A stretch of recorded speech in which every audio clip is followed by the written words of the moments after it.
Bienvenidos a el capítulo número 29 de estos comentarios del Código Nacional de Procedimientos Civiles y Familiares.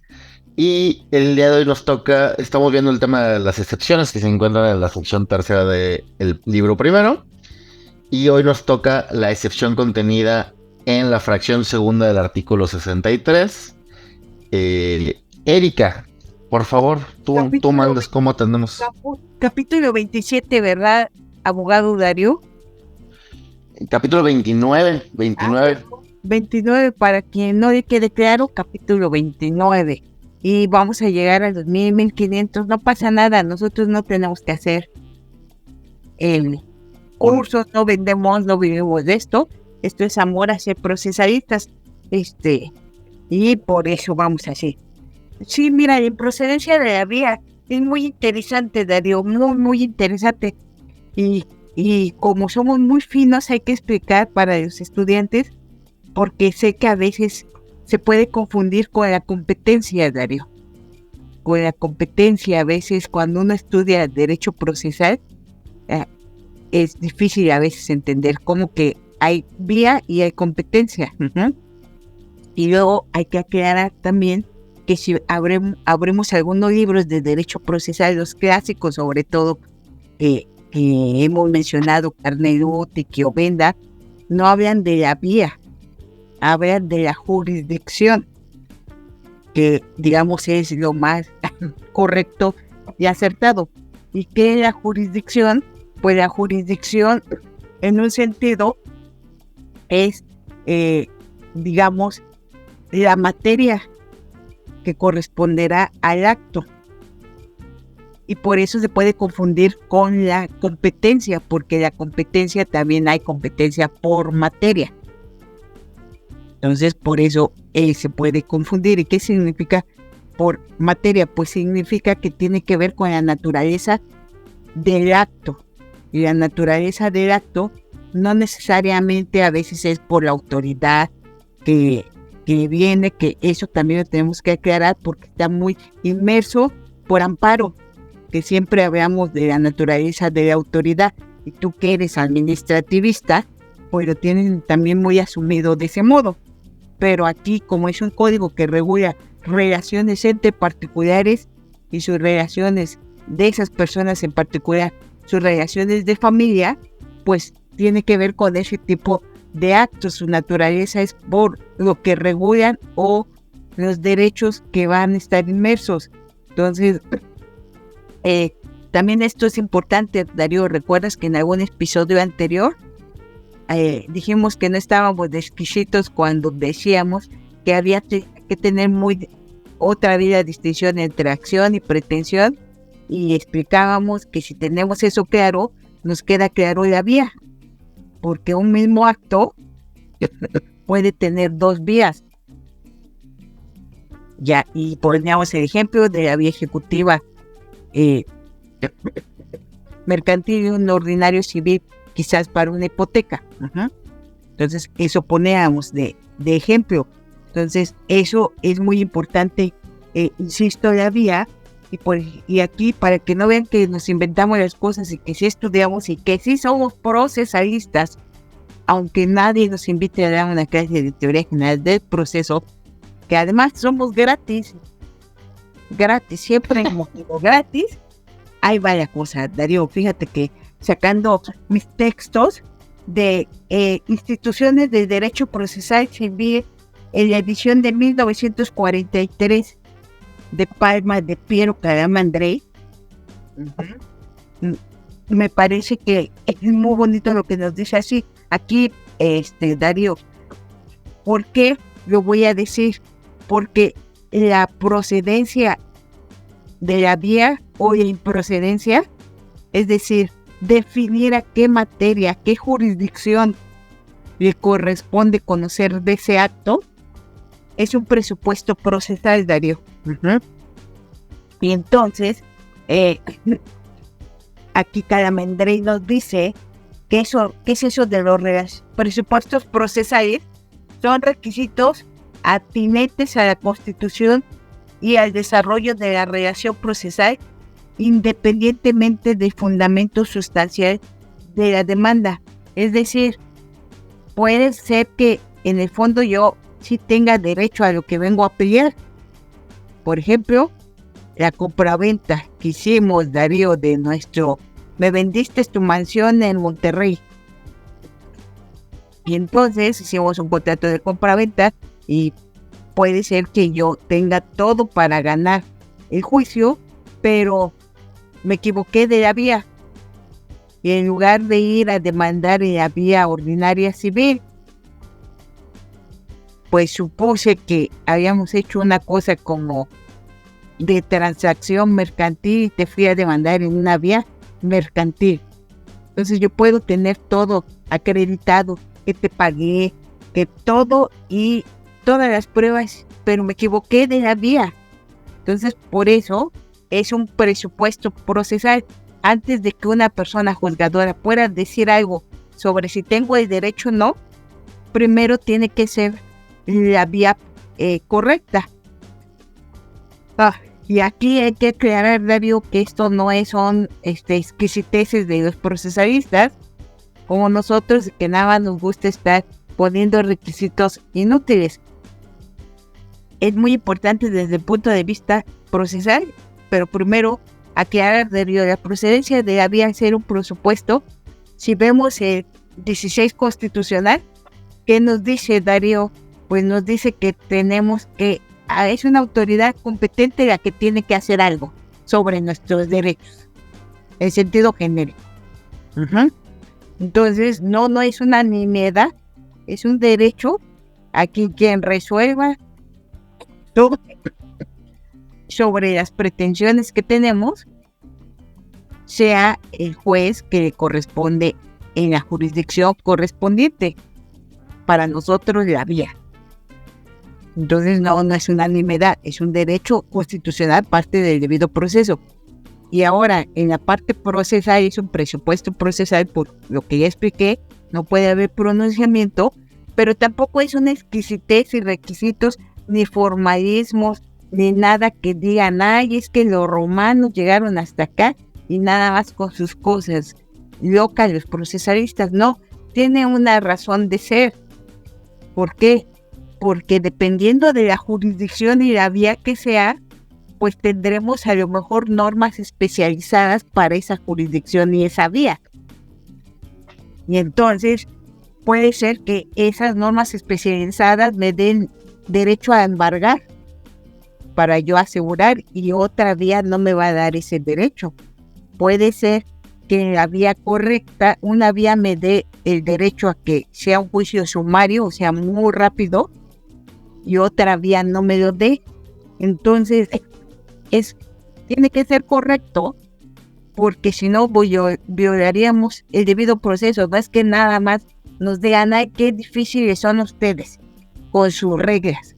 No, eso es parte del debido proceso, porque imagínense también la otra parte, la demandada tiene derecho a defenderse en la vía correcta. ¿Por qué? Pues porque lo que estoy diciendo, en una vía puede ser que lo vayan a embargar y en la correcta a lo mejor no hay ese embargo y ya estás causando un problema. Y luego ustedes imagínense, como dirían, qué vergüenza para la familia que lleguen hasta el amparo directo y ya haya pasado 1 o 2 años de juicio y saben que no es la vía y se tenga que hacer todo. Es un desgaste de administración y del dinero de los litigantes. Entonces, un buen abogado tiene que saber que la vía, Darío.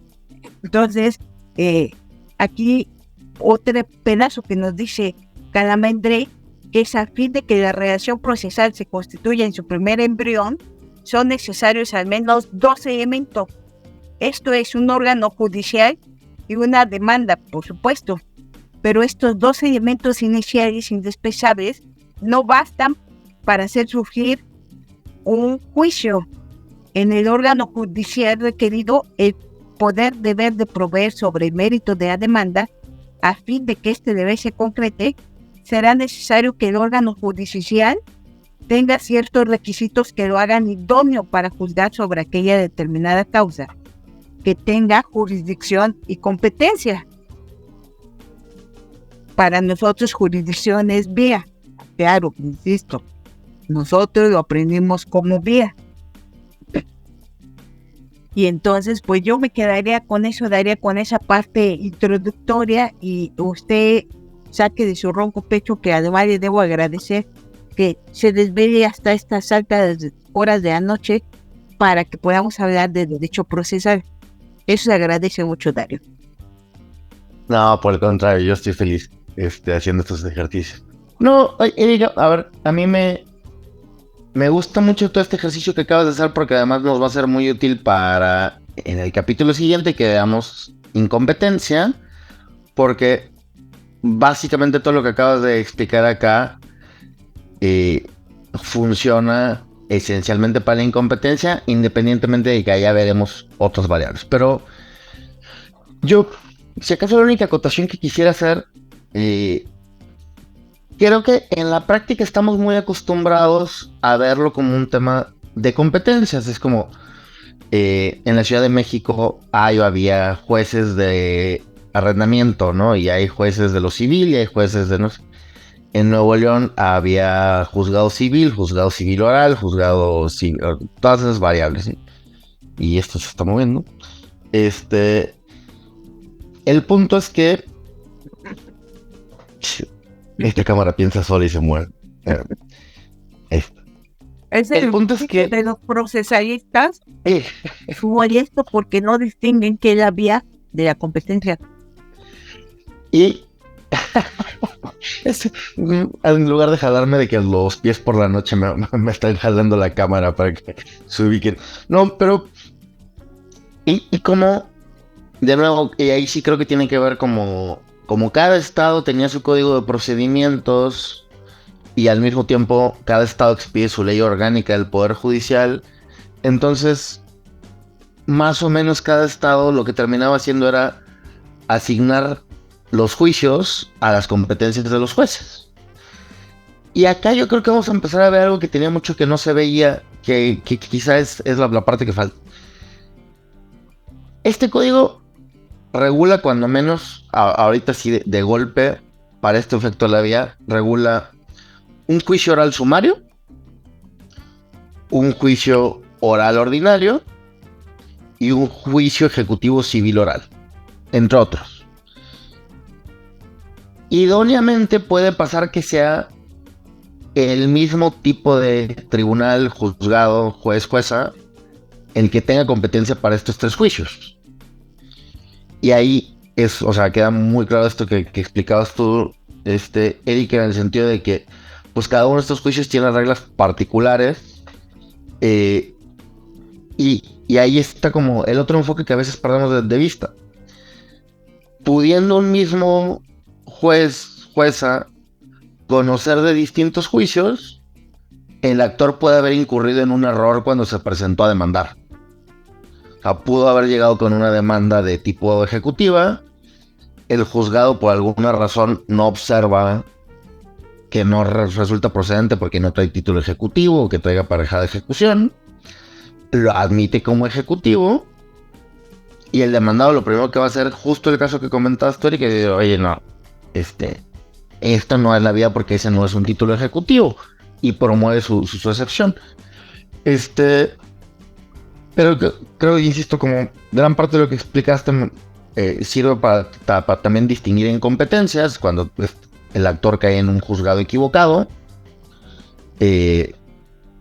Y acá con el tema de jurisdicciones, yo creo que habrá que caer en este tema de que al menos el código regula distintos tipos de juicios que podrán terminar siendo competencia de un mismo tipo de órgano jurisdiccional.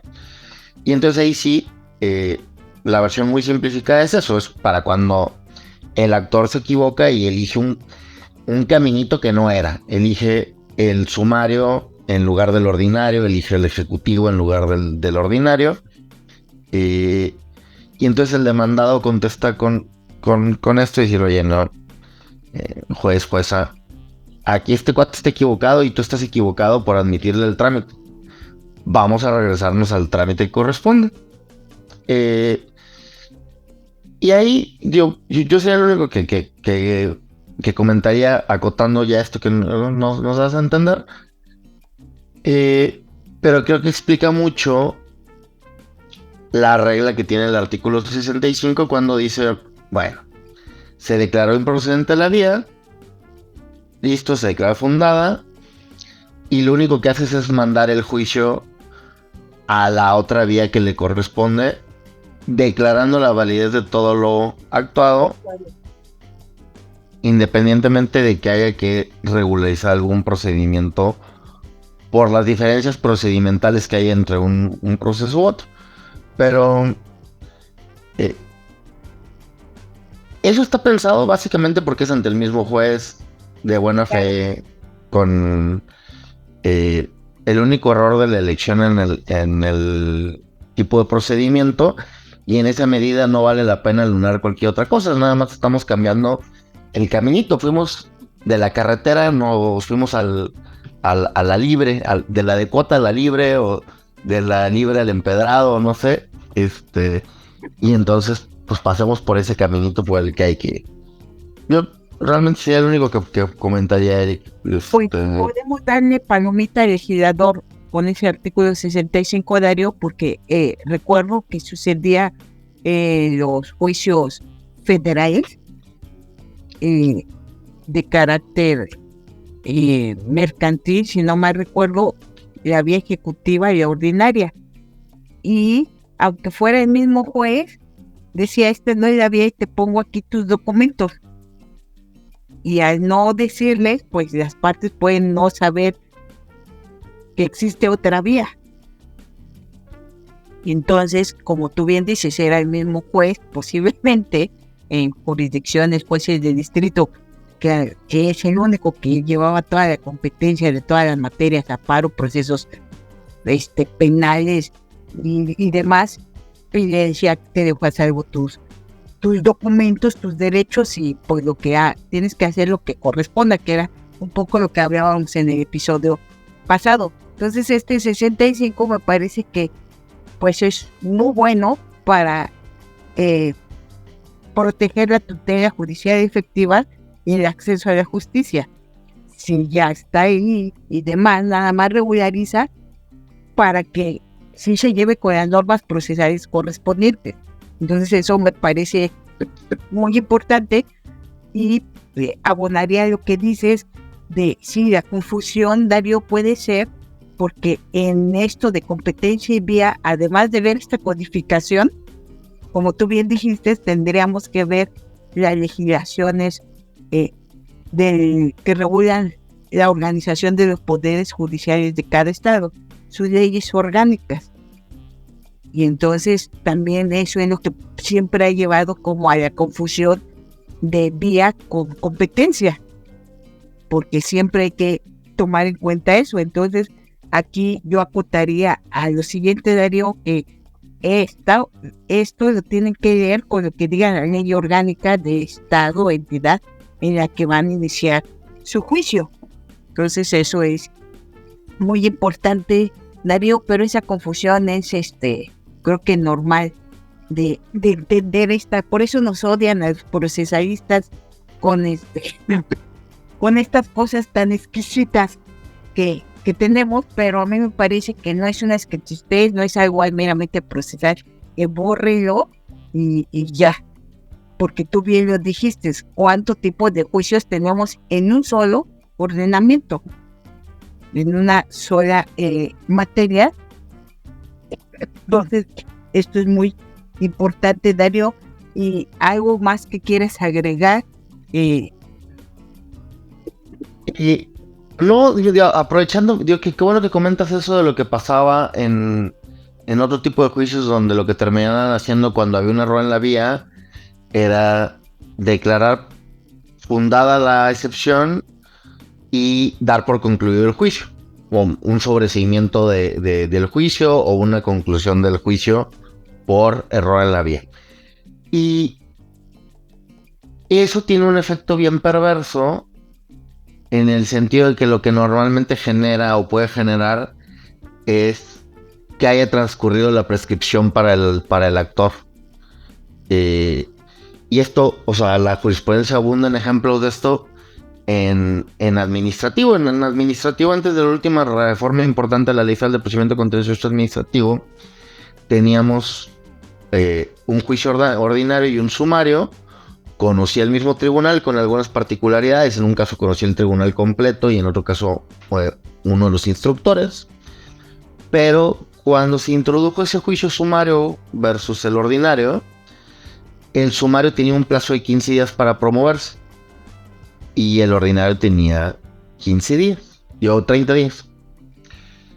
Y entonces había muchos casos de buena fe donde el actor promovía una demanda como ordinaria y el tribunal en algún momento decía, no, te equivocaste en la vía porque de acuerdo al supuesto tal y tal, tenías que promoverlo como sumario. Esa es otra discusión, porque realmente la elección de la vía también es un derecho del actor. O sea, otro día podemos hablar de eso, pero la vía ordinaria siempre es regla y las vías especiales son en beneficio de las partes. Pero otro día discutimos de esa cosa. Independientemente de la discusión sobre si el ordinario o el sumario es una elección en favor de la parte actora, lo cierto es que ese error en la vía lo que terminaba siendo era una imposibilidad de acceso a la justicia para la parte actora, que de muy buena fe pudo haber decidido que su demanda iba en la vía ordinaria. Justo creo que, y esto que comentabas tú, me parece que una solución adecuada con la tutela judicial efectiva es que el error en la vía se presuma de buena fe. Y entonces que no trascienda a cosas como la demanda. Como sabemos, uno de los efectos principales que tiene la presentación de la demanda es la interrupción de la prescripción. Entonces, una demanda presentada en la vía equivocada, si terminara con un sobreseimiento del juicio, una terminación del juicio y por lo tanto devolución de documentos y a salvo los derechos de la parte actora, lo que podría tener como efecto era esto que comentaba, que la demanda nueva que se vaya a presentar sea extemporánea. Y me parece una sanción muy excesiva para una cuestión que me parece, si bien es importante que lleguemos con el juzgado competente, porque se necesita una autoridad competente para que decida sobre los derechos de las personas, la elección de la vía me parece una cuestión más bien accidental. O sea, es importante, nos somete a ciertas reglas, tiene una relevancia para la constitución del proceso, pero castigar el error en la vía con un desechamiento ulterior de la demanda y una posible consecuencia de no interrupción de prescripción y por lo tanto la prescripción del derecho, me parece que es muy drástico. En esa medida, creo que esta regulación, que lo que hace es remitir a la vía ordinaria, a la vía que corresponda y declarar la validez de lo actuado, me parece una redacción bastante ecuánime, que le quita ese apartado excesivamente privatista que alguna vez has criticado a lo largo de las sesiones, Erika, pero que sí, yo creería que no tiene nada de justificación que tuviera esas consecuencias tan drásticas que tenía quizá en otro tipo de procesos o en otro tipo de regulaciones. Claro, y además, Darío, acabas de decir al final algo, bueno, todo es muy importante, pero algo que hay que destacar, que nos dices, tiene que ver con que ya se lo mandes al juez correcto, y eso le enlazaría yo que tiene que ver con toda la implementación que tienen que hacer las entidades federativas del código, que posiblemente tengan que agrupar o reorganizar sus poderes en los poderes judiciales a sus jueces, porque posiblemente puedan ser jueces civiles que tengan diferentes vías para resolver, y entonces va a ser el mismo con esa jurisdicción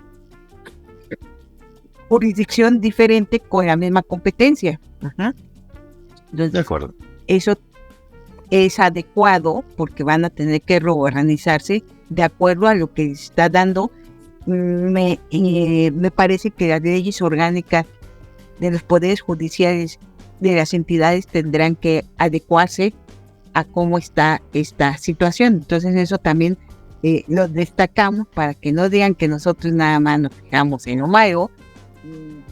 Les damos ahí ideas, por si quieren vender cursos, y aunque no nos citen, ahí está la idea de que también hay que decirle, ojo, entidades federativas, quizás tengas que arreglar tus legislaciones orgánicas de tu poder judicial para poder adaptar a lo que estamos viendo de competencia y vía, Darío.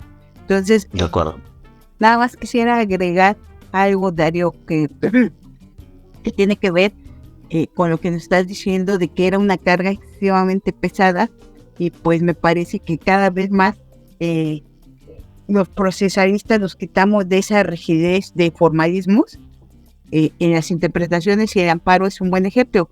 Ahora, recientemente tenemos una tesis de la Corte en el aspecto de que cuando se hace la ampliación de la demanda, pues siempre había una discusión si era ampliación, si era otra demanda y demás, y me parece que el Pleno de la Corte en esta tendencia al acceso a la justicia y la tutela judicial efectiva dice, mira, pues, lo que sea, y ya si es otra demanda, mata a la oficialidad de partes.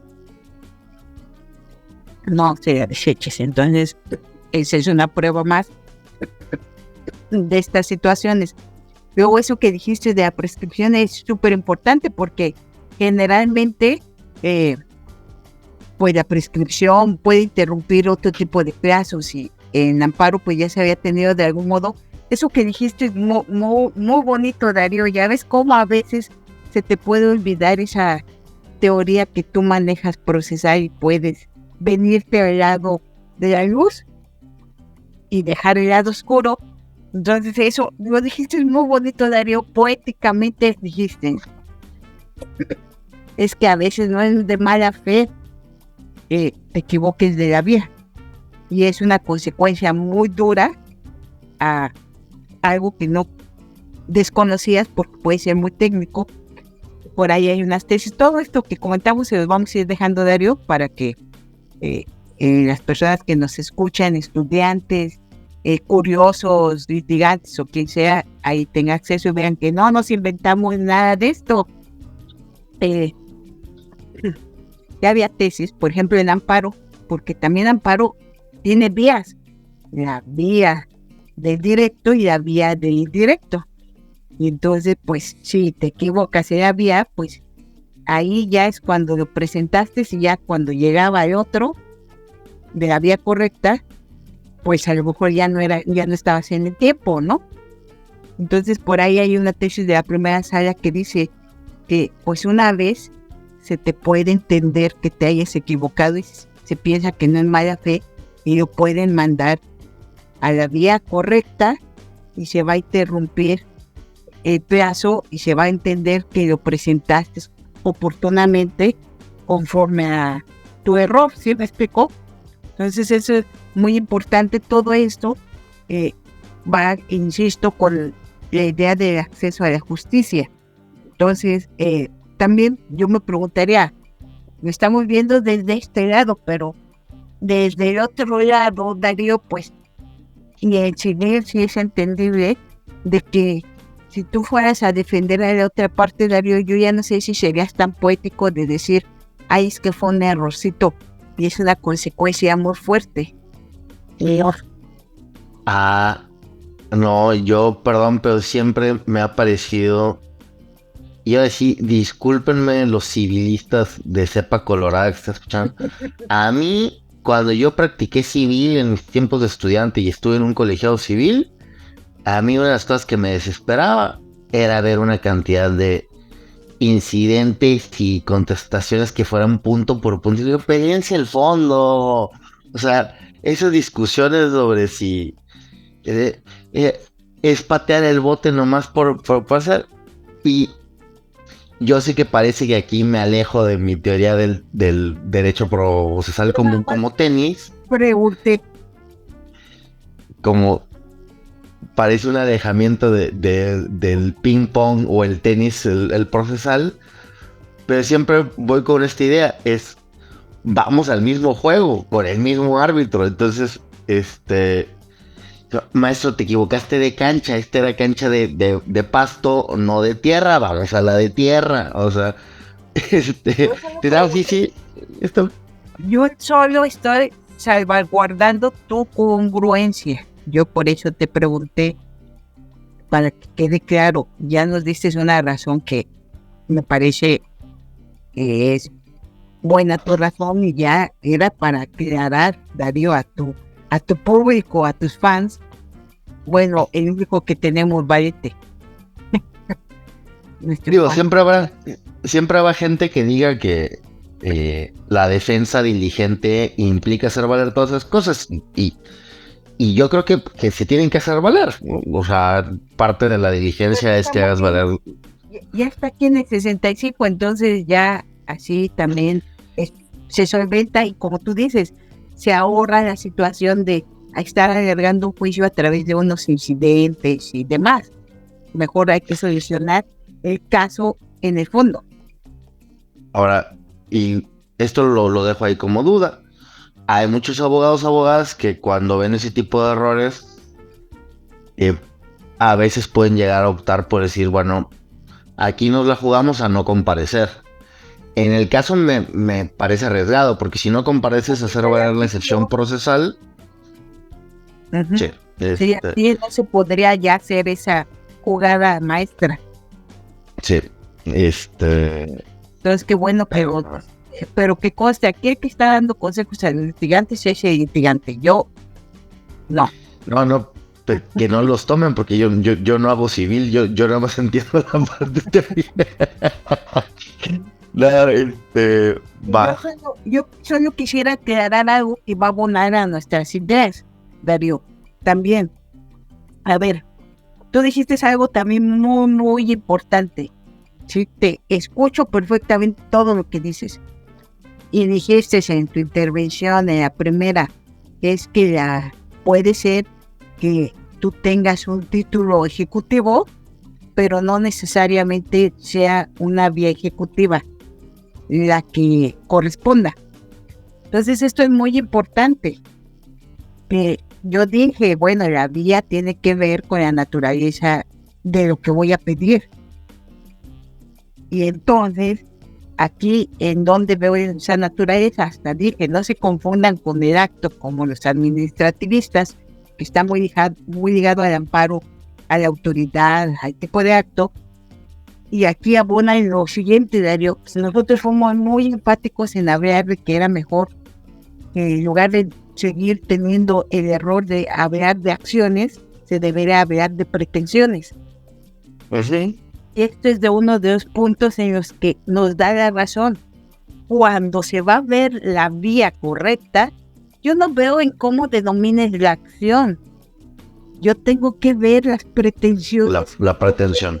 A buscar y eso me va a definir la vía, no el documento, sino la pretensión. Entonces ya ven cómo es hermoso, cómo vamos hilando, o sea, no somos ahí que nada más se nos ocurre hablar ahí cualquier cosa en cada episodio. Todo esto es en el cerebro tenemos que tener todo eso ordenado para el proceso. Entonces eso quería subrayarlo, Darío, ¿qué te parece? De acuerdo, independientemente de que, como quiera, en una pretensión ejecutiva, sí tendría que haber una... Es que puedo tener un título ejecutivo y puede ser ejecutivo, pero mi pretensión sea una relación causal, no, claro, no de ejecución. Sí, no recuerdo. Por eso es lo que digo, que lo que tú explicaste magistralmente en uno de los 100,000 capítulos que llevamos sobre qué significaba la pretensión, aquí nos da la razón, Darío. Sí. Entonces, bueno, ya no quisiera nada que agregar. Qué bonito, me encanta que hablemos de Prosite. Aprecio muchísimo, Darío, que te desveles para poder hablar un buen tramo de tu tiempo de derecho procesal. Oiga tú, que esté grabando con datos en el celular. No. Luego te mando en la te deposito para esto. Ya, Darío, no había que ser tan rudo, era rudo y necesaria, Darío. No, es broma, es que ahorita estaba con el wifi, pero no, es que está muy mal, entonces cambié de datos, pero no, Perdóname, Darío, en público, no, sí, no vayan a mandar dinero, yo en la quincena le pago a Darío y todo. Ay, no, viste, Erika, no sé, alguna otra cosa sobre nada, este. Darío, ya nada, ya. Ya cuenta. No, oye, no, a ver, ya nos vamos, pero esta es mucho más fácil que la anterior, pero pues como lo estamos haciendo, es amparo. ¿A qué es amparo indirecto, sí o sí, no? Porque el juicio sigue, acá no te lo deja, o se acaba, ya sea que sea fundado o sin fundado, no hay duda que la resolución, la vía en el amparo sería indirecto, ¿no? Sí, Bueno, ahora, alguna cosa a discutir. no hay recurso, Ajá. porque ya ves que a uno de nuestros escuchas ya nos dio un coscorrón y nos dijo que no vemos la parte de los recursos. Entonces, ahí la dejamos. No, por aquí trae una duda válida que sí vamos a comentar, adelante. Sí, o sea, cuando lleguemos, no es que seamos burros, aclaramos, pero iniciamos con eso la siguiente, corta Darío, porque si no, nos va a salir muy caro esto. Listo, Erika. Muchísimas gracias y nos vemos en el siguiente. Hasta luego.